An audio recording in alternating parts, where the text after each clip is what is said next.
Орус-Кыргыз өнүктүрүү фондунан ишкерликти колдоо максатында бөлүнгөн каражат кимдерге берилип жатат? Төмөн үстөк пайыз менен берилүүчү насия натыйжалуу иштеп жатабы? Кыргызстан ЭЭПке мүчө болуп киргенден кийин кыргыз экономикасын өнүктүрүү максатында Кыргыз-Орус өнүктүрүү фонду түзүлгөн. Бирок ишкерлер тарабынан фонддун акчасы колунда бийлиги бар же капчыктуу адамдардын кызыкчылыгы үчүн иштеп жатат жана аз пайыздагы насия алуу реалдуу эмес деп наразы болгондор да жок эмес. Чындап эле экономиканы өнүктүрүү, ишкерлерди колдоо канчалык деңгээлде фонд тарабынан камсыздалып жатат? Ишкерлер тарабынан айтылган наразычылыктардын канчалык чындыгы бар? Бүгүн биз ачык айкын сүйлөшөбүз. Ал үчүн Кыргыз-Орус өнүктүрүү фондунун жетекчиси жана ишкерлерди талкууга чакырганбыз. Менин оң жагымда Кыргыз-Орус өнүктүрүү фондунун башкармалыгынын төрагасы Азиз Алиев мырза, ошондой эле Бакыт Мамытканов, жеке ишкер. Урматтуу коноктор, студиябызга куш келипсиздер. Алгачкы суроону Азиз мырза сизден баштагым келип жатат. Ошол фонддун жетекчилигине ошол экинчи жолу дайындалып отурасыз. Аталган фонд жергиликтүү өндүрүштү жана ишкерликти колдоо максатында түзүлгөнү белгилүү да.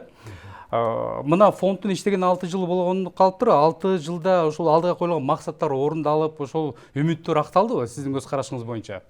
Албетте, мына 5 жыл, 6 жыл деп айтып кетсек деле болот. 6 жылдын ичинде фонддун иши ийгиликтүү жүрүп атат деп айтсак болот. Анткени мына $500 миллион биринчи бөлүнүп берген.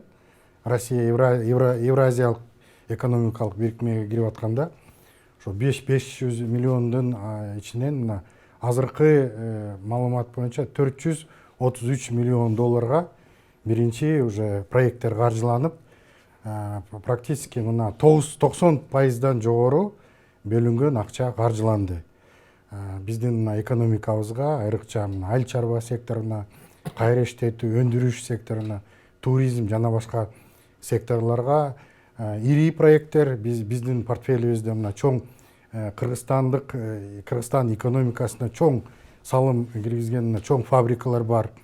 Мисалы мисал келтирип кетсем, Араванда чоң ири цемент өндүрүүчү фабрика ийгиликтүү иштеп атат. Мына Токмокто Текстиль Транс деген текстиль өндүрүүчү жакшы биздин кластер экономикабызга, жеңил өнөр жай продукциябызга лидер катары болгон фабрика иштеп атат. Азыр акыркы 2021 жылы Кудай буйрса биз чоң бир 5 чоң фабрика ачкан атабыз да. Алардын арасында сүт тармагы, эт тармагы, тоок чарбасы тармагы боюнча чоң гостиница бүткөн атабыз. Бишкек шаарында Новотель 5 жылдыз гостиница бүткөн атабыз. Жана региондор боюнча биз чоң иш алып барып, кластердик подход негизинде жакшы проекттерди даярдап атабыз. Кудай буйрса, жакынкы арада биз жарыяланганга даярбыз. Экинчиден, биздин орто жана чакан бизнес үчүн биздин коммерциялык банктар аркылуу отдельный линия ачып бергенбиз. Алардын арасында 2800 проекттен жогору ар бир райондо, ар бир биздин экономикалык райондордо бизде ийгиликтүү проекттер бар, мисалдар бар. Майда ишканалар, мини отелдер, кайра иштетүүчү цехтер, швейный фабрикалар бар. Ошондуктан мен терең ишенем, фонддун иши ийгиликтүү деп. Мунун кепилдиги бир топ экономикалык көрсөткүчтөрүбүз бар да. Мисалы 20 жылдын негизинде биз 20 жыл как критерий деп көрөк, анткени 19 жылда, анткени 20 жыл тилекке каршы чоң кризис. Мына коронавирус учурап, кандайдыр бир чоң форс-мажорго туш келип, биз өтө кыйналдык, биздин кардарлар да кыйналды, банктар да кыйналды. Неординарный жыл болду да банк сектору үчүн. Бирок 19 жылдын эсебинде алып көрсөк, фонддун эсебинен мына пайда тапкан көлөм, мисалы кумтордун жалпы көлөмү менен барабар болду да. Ошентип салыштырып көрсөк, толук эмеси да. Допустим, налог, салык төлөмдөр боюнча биздин фонддун эсебинен салык төлөнгөн кардарлардын счетунан жалпы мамлекеттик бюджетке түшкөн эсебинен 6%тен жогору түштү да. Бул чоң эмелер, көрсөткүчтөр. Ошондуктан мен баса белгилеп кетсем болот, фонд иштеп атат. албетте мына нааразычылыктар бар. Анткени фонддун процедуралары кредит алыш үчүн бир топ чакыруу деп айтып кетсек болот. Анткени фонд бул эл аралык бирикме. Бизде жалгыз биздин эксперттер эмес, мына россиялык партнерлорубуз отурат. Ар бир тобокелдикти карап туруп, анан проектти мындай жакшы бышырып бөлүп бергенге аракет кылабыз да. Чоң рахмат. Мынакей Бакыт мырза, негизи эле Кыргызстанда ишкерлердин саны аягында көп, бирок алардын көпчүлүк мынакей жогоруда баса белип өттүк, нааразычылыктар дагы жок эмес, бар фондко. Сиздин көз карашыңыз боюнча негизи эле ошол фонддун ишмердүүлүгүгө кандай баа берет элеңиз? Сиз өзүңүз жардам сурап кайрылып көрдүңүзбү ушул Орус Кыргыз өнүктүрүү фондуна? Мен өзүм кайрылып көргөн эмесмин. Мен болгону мындай салыштырма кылып айтып коеюн деп атам да. Мисалы, фонддун иштегенине 6 жыл болуптур. 14-жылдан бери. Россияга дагы мына санкциялар ошо 14-жылы кирди да. Россияга башка европейский мамлекеттерден эт кирбей калды, тооктун эти кирбей калды. Анан ошол жылдан баштап Россия өзүнүн ишкерлерине көбүрөөк кредит бере баштады. Сельское хозяйство боюнча. Мына 6% менен 4% менен и болгондо да национальный валютадачы. Ошол көбүрөөк эме мындай ишкерлерге мүмкүнчүлүк берди деп мен гарантированно айта алам. Себеби Россия 14-жылга чейин 8 миллиард долларга мясо и мясопродукты сатып алчу башка мамлекеттерден. Келерки 22-жылы 1-январдан баштап Россия болгон квоталарын бардыгын жаап, внутренний обеспечениянын өзүнүн күчүнө өткөрүп атат. 8 миллиард долларга ошол эт азыктарын алып жүргөн мамлекет мына 6 жылдын ичинде өнүгүп туруп, эми экспорттоого баштады. Мисалы, тооктун этин сатып алышчы, уйдун этин сатып алышчы. Мына быйылкы жылы эле 570 000 тонна буларда квотасы бар, ошол квотаны жапты. 22-жылдан баштап булар эч кимден эчтеке албайбыз деген көчтү. Өзүбүздүн внутренний эмени, резервди өнүктүрөбүз деп. Муну мен айтайын дегеним, бизде дагы ошондой эле чоң потенциал бар. Биз дагы внутренний рынокты өнүктүрүүгө мүмкүнчүлүгүбүз бар. Союз учурунда мына тоок боюнча айта кете турган болсок, бизде 15 миллион тоок бар болчу. Бүгүнкү күндө 4 миллион тоок бар. Бул өзүбүздү обеспечивать эте албай атабыз. Но мүмкүнчүлүгүбүз өтө чоң. Если ар бир, например, ишкер болуп туруп банкка кайрылган, болуп туруп фондко кайрылган, ошол национальный валютада кредит ала турган болсо, и ошол өнүктүрүү пайыздары менен. Азыр любой аксакалдан сурайлы, союз учурунда бардыгы дотацияда болчу. Ошол өнүкпөгөндөн постоянно дотация болуп турчу. Бүгүнкү күндө биз хотя бы дотация кылбасак дагы, хотя бы могу проценттин минимальный процент менен беришибиз керек да элгечи. Ошол внутренний резервтерди биз өнүктүрүшүбүз керек. Бизде потенциал өтө чоң. Бизде 50% население айыл жергесинде жашайт. Бардыгыбыз эле билебиз көп нерсени. Тоок бакканды дагы, уй бакканды дагы бүттүгүн билебиз. Бизде шаарда жашаган кишилер деле бардыгы ошонун бардыгын көрүп өткөн кишилер.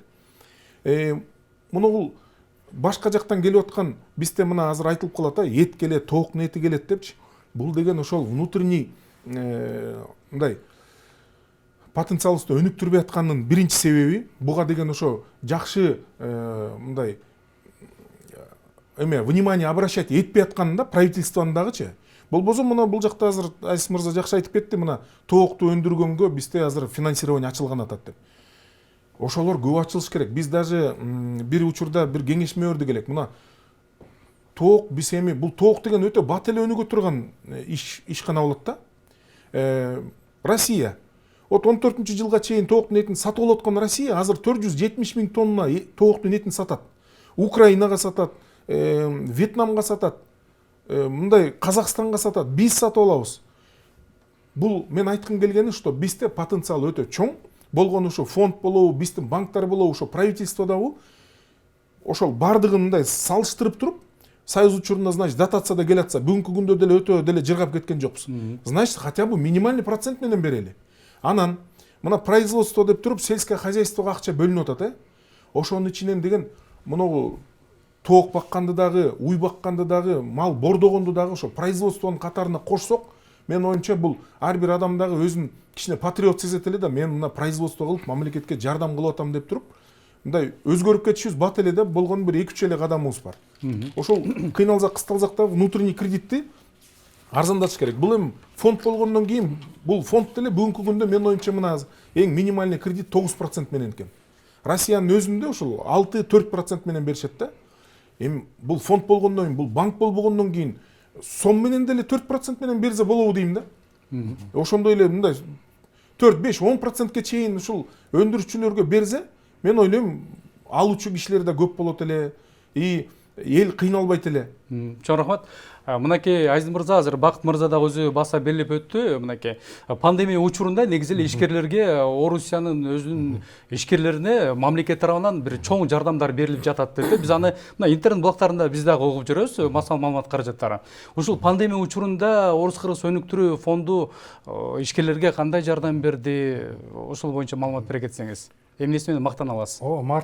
Былтыркы жыл март айынан баштап бизге чоң кризис келип башталгандан кийин границалар жабылып, биздин ишкерлерге бир топ кыйынчылыктар келгенден кийин фонд албетте баштаган өзүнүн колдоо, биздин кардарларыбызды колдоо иш-чараларыбызды баштап, ушу 5 этап аркылуу адрестик жардам бергенбиз, льготаларды бергенбиз, мөөнөттөрүн узартып, проценттерди кыскартып, жана башка небанковский биздин кадамдарды аткарганбыз.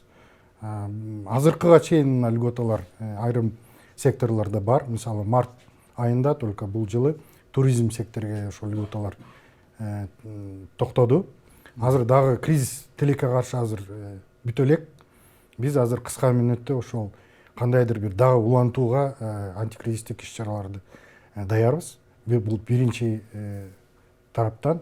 Экинчи тараптан биз именно өзүбүздүн кредиттерди бөлүү ылдамдыгыбызды көбөйткөнбүз былтыр. Мына пандемия учурунда именно биздин менин урматтуу собеседник партнерым айтып атканда тоок иш секторуна биз чоң проект бөлүп, азыр мына Балыкчы шаарында Агрокуш деген чоң биздин тоок чоң бройлердик тоок багуу боюнча завод ишке кирип атат. Буюрса жакында ачылышы болот. Бул Тойбос компаниянын проекти биздин как раз ички тоок секторубузду колдогонго чоң ресурс да, чоң. Экинчи мисал, мына эң алыскы райондордун биринде, Ат башы районунда биз Ат башы сүт деген компанияга чоң кредит именно сом менен бергенбиз. 9%, эми биздин экономикада 9% азыркыда эң льготтук деп айтып кетсек болот. Анткени ФСХ биздин мамлекеттин атынан берилип аткан проекттер 10% менен берилет да. Ошондуктан именно Ат башы сүткө биз сүт чарбасына чоң проект бөлүп берип, азыр уже Кудай буйрса, азыр жакын арада ошол проект биздин алыскы райондорубуздун биринде ишке кирген атат. Сиз өзүңүз айтып аткандай, азыр мына жаланган ошол ири ишкерлерди, мамлекеттик ишкерлерди колдойсузбу же жеке чакан ишкерлерди колдойсузбу? Биздин фонд только мына жеке ишкерлерди колдойт. Бирок биздин өзгөчөлүгүбүз бизде эки деңгээл бар да. Биринчи деңгээл ири клиенттерибиз. Бул $1 миллион жогору да. И орто жана чакан. Орто жана чакан клиент кардарларыбызга биз коммерциялык банк аркылуу ачып бергенбиз да. Анткени бизде минимальный кредит бөлө турган босогобуз бар да. Ушу босого мурун фонд жаңы ачылып башталганда $2 миллион болчу да. Бир кардарга минимальный кредиттин көлөмү да. Былтыр мына биз именно алыскы 3 областка деп Баткен, Нарын, Таласка минималдык босогону ушу $100 000 түшүргөнбүз да. Анткени именно ушу 3 областыбыздын мына бизнес иш адамдардын орточо размерлери именно $100 000 башталат экен да. Ошондуктан азыр биз мына түшүрдүк ошо босогону. Азыр жакшы проекттер азыр даярдалып келатат. Буюрса мына 2021 жылы биз кредиттик портфель кескин көбөйткөнгө даярбыз. Чоң рахмат. Бакыт мырза, негизи эле ошол бүгүнкү күндө ишкер насыятсыз жумуш баштай албайт да. Банктан болсун, мейли ошол Орус кыргыз өнүктүрүү фондунан болсун, кандай гана болбосун, ошол булактарды издеп табыш керек да. Ошол кредит алуу оңойбу, бизнес баштайм деген адамга негизи эле. Же бир канча мына ишкерлер айтып жатат, азыр буттоосулар болуп, же болбосо бир эле документти бир нече жыл талап кылат ошону толтуруу үчүн деп. Эми бул эки тараптуу болуп калат да. Мисалы бизде ишкер, мына сиз өзүңүз айтып кеткендей, жаңы баштаган ишкер болгон ал документ растаганды да билбейт, проектиси да жок, анан эчтеке жок эле ой пикирин кагазга түшүрбөй туруп эле банкка кирип барып атышат да. Анан мага муну бер, муну тигини бер дейт да, анан болуп тур, аны банктагы специалист уктуп, анан требовать этет да, болуп тур, анда бул кагазды алып келиңиз, тиги кагазды. Мындай процедураларын жасай албай калып атабыз да. Бул мындай чакан ишкерлердин же жаңы стартап менен стартаперлердин иши эмес. Бул даже көп жылдан бери иштеп жүргөн эле бизнестин деле кыйынчылыгы болуп атат. Мисалы биз азыр интегрировать эте албай калып атабыз. Мына кечээ күнү дагы бир круглый столдо жолугуп отурдук, ошо российский представительдер айтат: биз дейт, силерден требованияларды силер аткара албай калып атасыңар дейт. Ага мен толугу менен кошулам. Бизде деген ишкер деген бул күнгө чейин мындай өтө крупный болуп кетпесе, бул чакан эле өзүнүн эле бир айланасында эле жүгүрүп жүргөн да, мындай өндүрүп анан базарга сатып эле, буга чейин проблема жок, чакан эле бирдекени өндүктүрөт да. А мисалы россияндар азыр сурап атышат, бизге жумасына 20 тоннадан союз жөнөткүлө, допустим. Же болбосо картошка бир эмеде калибрдагы дезеле бизде токтоп калып атабыз. Себеби бизде логистикалык жанагы центрлер жок. Холодильник, например, оңой эле айта турган болсок, мен билбейм фонд канча логистический центр канча холодильникке кредит берди, но менин оюмча ошол холодильниктер дагы биздин будущийди өзгөртө турган ишканалар экен да. Бир эле себебин айтайын. Мына Баткенге, мен ошо Баткенден бери кыдырып келдим. Күздүн күнүндөгү өрүктүн баазы 10 сом, ал эми ошол холодильникте 3 ай тургандан кийин ошонун баазы 500%ке кымбаттайт экен. Ошол ордунан 50 сом болот экен да. Это говорит о том, что биз жана валовый продукциябызды анча-мынчасын ошо холодильникке киргизгенибизден 5-10 эсеге чейин баазын көтөрө алат экенбиз. Например, урожай болуш үчүн биз 12 ай күттүк да, 1 жыл бою күттүк, Анан деген бышкан учурда бизде товар, продукция көп болуп кетип туруп, анан иритип, чиритип алып атабыз да. Если мындай пользуясь случаем айта кетет элем да, ошол именно холодильниктерге көбүрөөк кылсаңарчы, мындай басым жасап, мисалы Баткенге, Жалал-Абадка, Ошко ушул холодильниктер өтө керек экен да.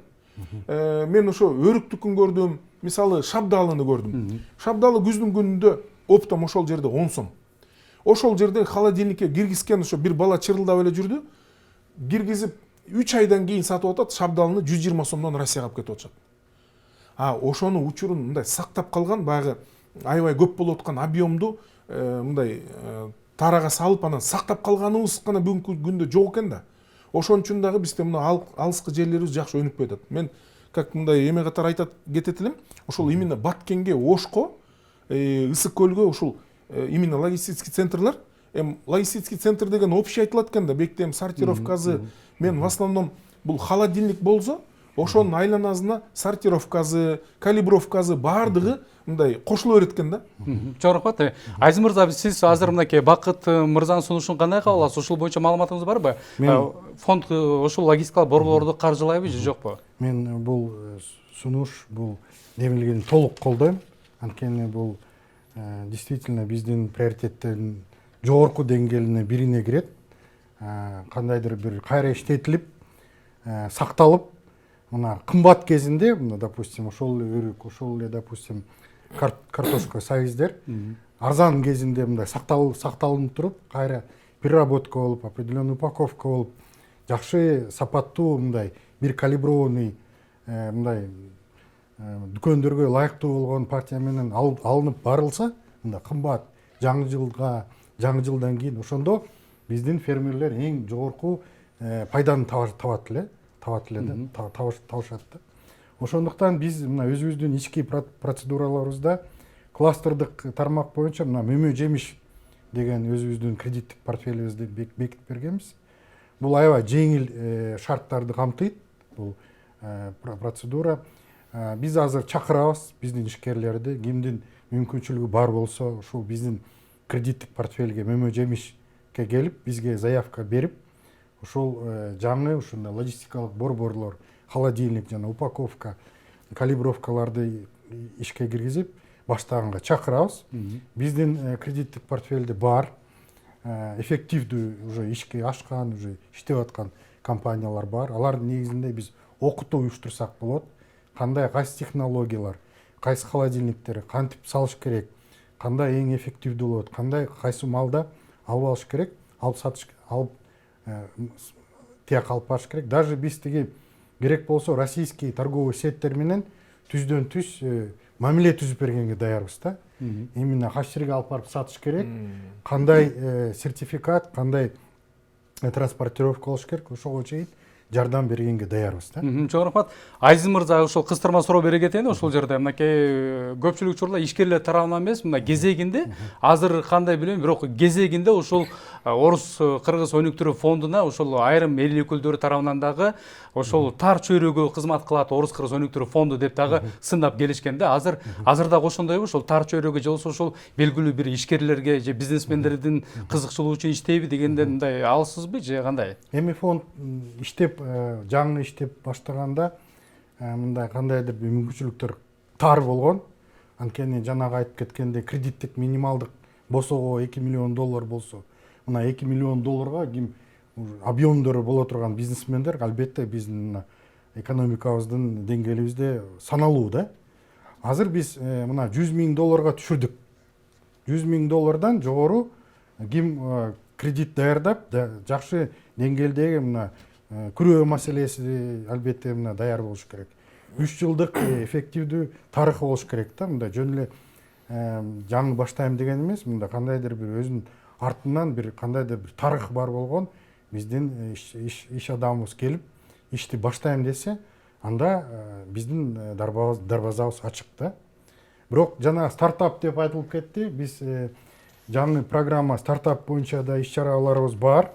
Мына былтыр стартап программасы боюнча биз мына Талас областы боюнча жаңы Талас область боюнча биринчи түздөн түз проект каржылаганбыз да. Бул медициналык борбор. Бул биз үчүн бул өтө чоң жетишкендик деп эсептейбиз. Анткени мына 5 жыл фонд иштеп, Талас область боюнча бир проект жок болгон да, түздөн түз каржылаган. Ошо былтыр мына пандемия учурунда именно Талас область боюнча стартап, то есть жаңы ачылып аткан бизнес да. Мурунку тарыхы жок болгон проектти тандап, окутуп, каржылап баштаганбыз. Мына Кочкор боюнча азыр биз сүт кайра иштетүүчү завод боюнча даярбыз. Жакын арада мына бекитсек, ушу Нарын областы боюнча, Кочкор район боюнча ушу стартап программасында каржылаганга даяр болобуз да.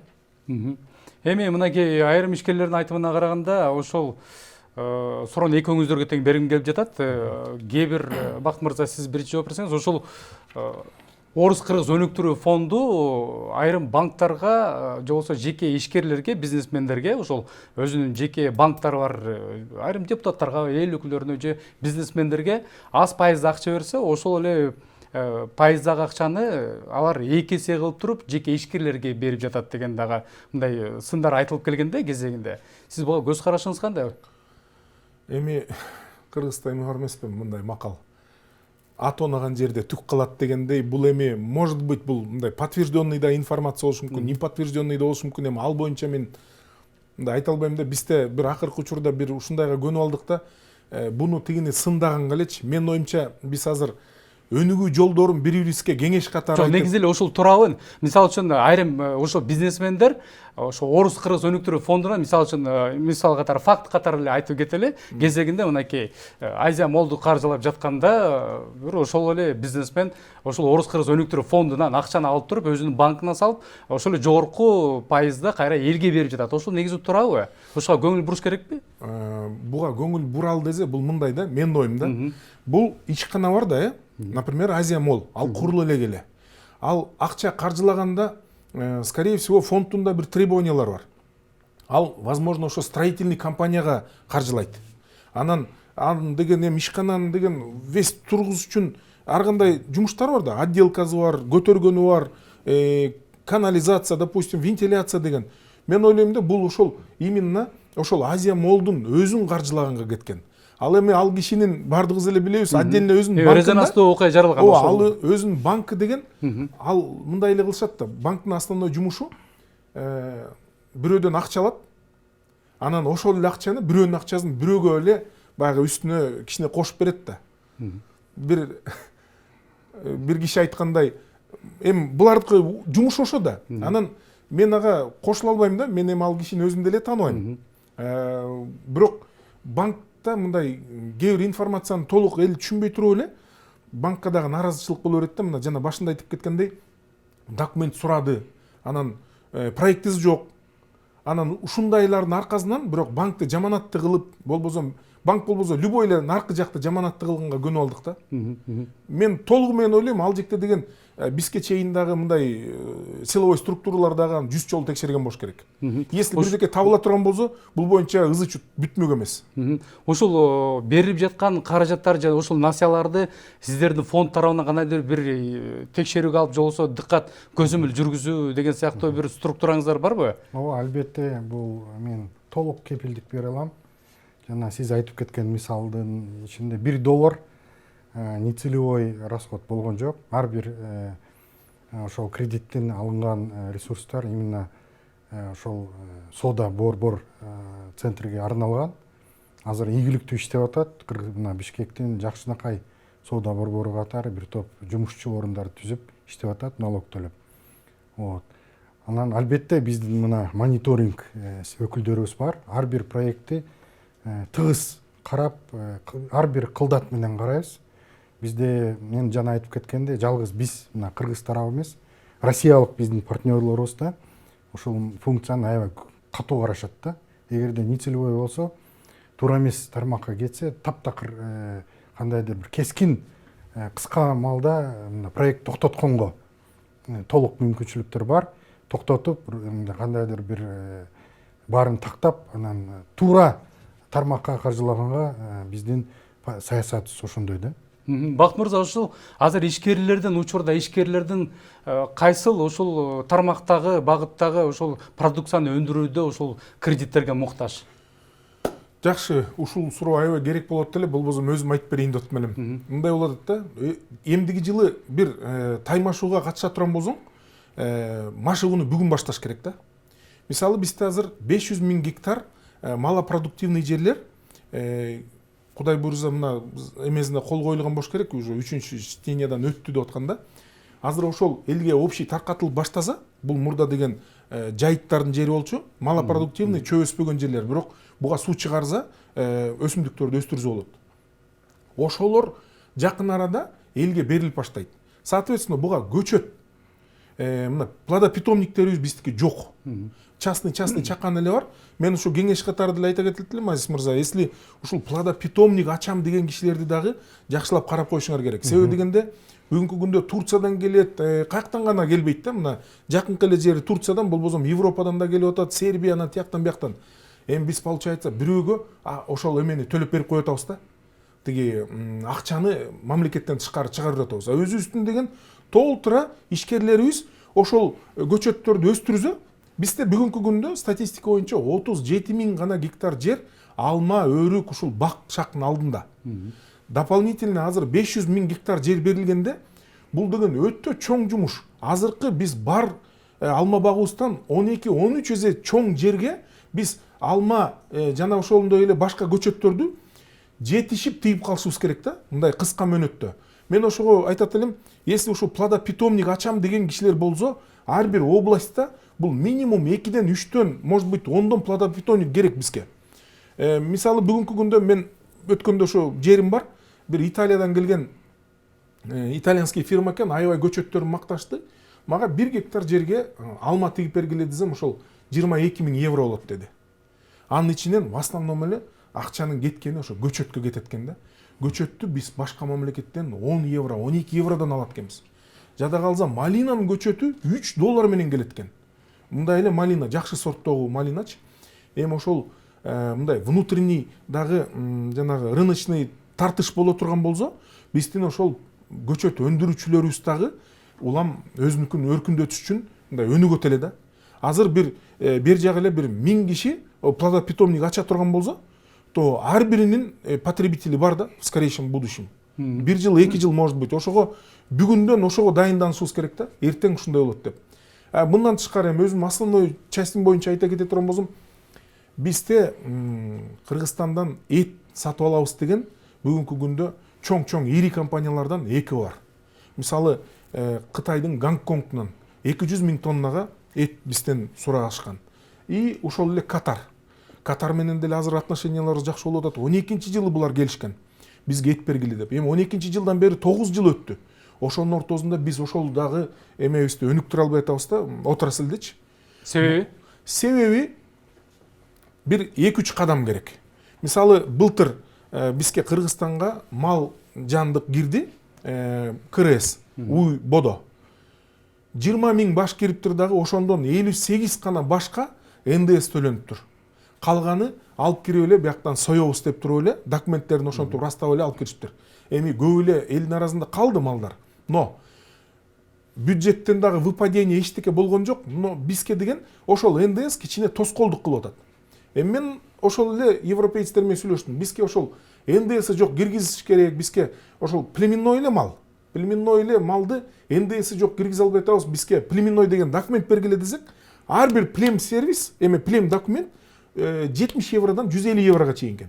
Мындайча айтканда бизге только эле контрабанда жолу калып калып атат да, себеби дегенде ошол чистокровныйдагы алып келерде же тигил жакка төлөш керек, же бул жакка төлөш керек. Анан ошон үчүн мондай контрабанда кирип атат. А если бул жолду вообще токтотуп отурган болсок, биз мынагул региондо эң эле мал чарбазы өнүккөн мамлекетпиз. Бизде бүгүнкү күндө мына не секрет, Өзбекстандагы, Тажикстандагы биздин этке муктаж. Ошол эмени өндүрсөк дагы жакшы болот эле да. И бунун ичинен мен ошо жана башында айта кеткендей производительге кошуш керек да, ушул бодо бакканды дагы, уй бакканды дагы, кой бакканды дагычы. Бизде жөн эле фермер деп туруп бир өзүнчө статья менен бир мындай процент берилет, көбүнчө эле 10дон жогору, 18 анан ушундай менен мал багууга делечи. А если ошого деле 8-9% менен бериле турган болсо, бизде бүгүн откорм деген бул производство менин оюмча. Себеби дегенде 6 айда мисалы 1 жылда чоңойгон малды откормунда үйгө киргизип бакканда 6 айда эле ошонун массасын берет. Значит, бул производство. Ошого производство катары кредит бериле турган болсо, ошол 6-9% менен бул отраслыбызда өнүгөт. Эми мындай да, азыр рыночный экономиканын требованиясы эмне товарың өтүп атса ошону өндүрүш керек. Бизде бүгүн, например, эт өзгөчө бодонун эти өтө востребованный товар болуп атат да. Значит, биз ошону өстүрүшүбүз керек да. Анан мындай конкретно товар аларман турса, а биз ошого көбүрөөк акцент койгонубуз жакшы да. Чоң рахмат. Азиз мырза, айтсаңыз, ошол эле учурда мынакей азыр соц тармактардан дагы, ошол журналисттер дагы кандайдыр материалдар жасап жатканда, көпчүлүк ишкерлер аларга өздөрүнүн арызын айтып калышат да. Ошол Орус Кыргыз өнүктүрүү фонду айыл чарбасын өнүктүрүүгө өтө кызыктар эмес деп наразы болушууда да. Жетекчи катары буга кандай жооп берет элеңиз?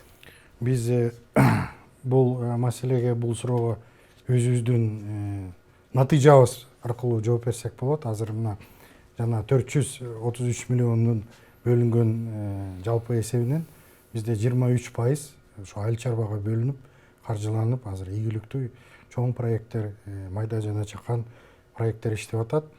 Мисалдарыбыз бар. Биздин мына сайтыбызда жайгашкан. Алардын ичинде чоң фабрикалар бар, кичи цехтер бар, балык фермаларыбыз бар, уй сүт фермаларыбыз бар. Анан былтыр биз именно ушул айыл чарба тармагын күчөтүү максатында жаңы биздин 4 мына кыргыздын рухуна, кыргыздын духуна жакын мындай кандайдыр бир тармактарды кластердык, мына эт, сүт, мөмө жемиш жана балык. Балык эми бул тарыхыбызда жок, бирок жаңы мына перспективдик направление катары тандап, именно кластердык подход негизинде ушул 4 продукт бекиткенбиз. Бул продукттун эмне кандай түшүнсөк болот, жеңилдетилген шарт. Допустим, льготтук периоду мурун биздин шарттарыбыз боюнча 2 жыл болсо, мына биз 3 жылга көбөйттүк да. Залогы боюнча 50%га түшүрдүк күрөө маселесин. Жалпы проекттин мөөнөтүн 10 жылга чейин көбөйткөнбүз да. Бул мындай шарт Кыргызстанда жок азыр. Любой коммерциялык банк, айыл банк, РСКларды карап көрсөңөр, мындай жеңил шарттар жок да. Ошондуктан именно ушул тармактар аркылуу биз азыр жакшы проекттер даярдап, мына заводдорду ачып, азыр жана жаңы кардарларыбызды чакырабыз иштегенге. Ошондуктан мен ойлойм, мындай маалыматтар именно кепилдик катары колдонсок болот да. Балким ошол сиздердин ошол фондуңуздарга кайрылып жаткан ошол ишкердин балким ошол документтери чабал болуп бир нерсе жетишпей жаткандар. Ошол жагда болушу мүмкүнбү? Кандайдыр бир талаптар барбы сиздерде ошол кайрылып жатканда? Албетте, мына биз жана мен айтып кетпедимби, биз эл аралык мекемебиз да. Анткени биздин структурабыз, биздин процесстерибиз ушул эл аралык деңгээлде жана Европейский банк, IFC-лер деңгээлинде иштелип чыккан.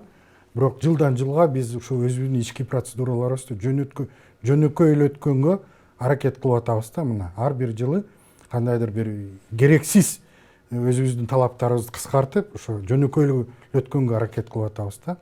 Вот. Анан дагы бир өзгөчөлүк мына бул жылы жаңы чоң өзгөртүү болду. Мен мага чейин иштеп кеткен Нурлан Мамытовдун ийгилиги, бул ар бир область боюнча мына отдельный консультант, отдельный мында түздөн түз биздин мына жер деңгээлинде иштей турган профессионал балдар тандалды да. Эми фонддун мында ыңгайлуу өкүлдөрүбүз бар да. Алардын эң негизги функциясы ошо элдерге информация түздөн түз берип, тереңирээк түшүндүрүп берип, биздин мына фонд менен мына кардардын ортосунда мында кандайдыр бир түшүнбөстүктөрдү кескин азайтканга аракеттерди көрдүк да. Жок рахмат. Биз да убакыт соңуна жетип калганына байланыштуу программабызды жыйынтыктайбыз. Урматтуу телекөрүүчүлөр, биз сиздер ушул Орус Кыргыз өнүктүрүү фонду үмүттөр акталдуу деген теманын алкагында талкуулоо көп болдуңуздар. Азиз мырза, Бакыт мырза, сиздер ишиңиздерге ийгилик каалайбыз. Убакыттап ушул келип бизге маекка куруп бергениңиздер үчүн терең ыраазычылык билдиребиз. Ишиңиздерге албан ийгиликтерди каалайбыз. Саламатта болуңуздар.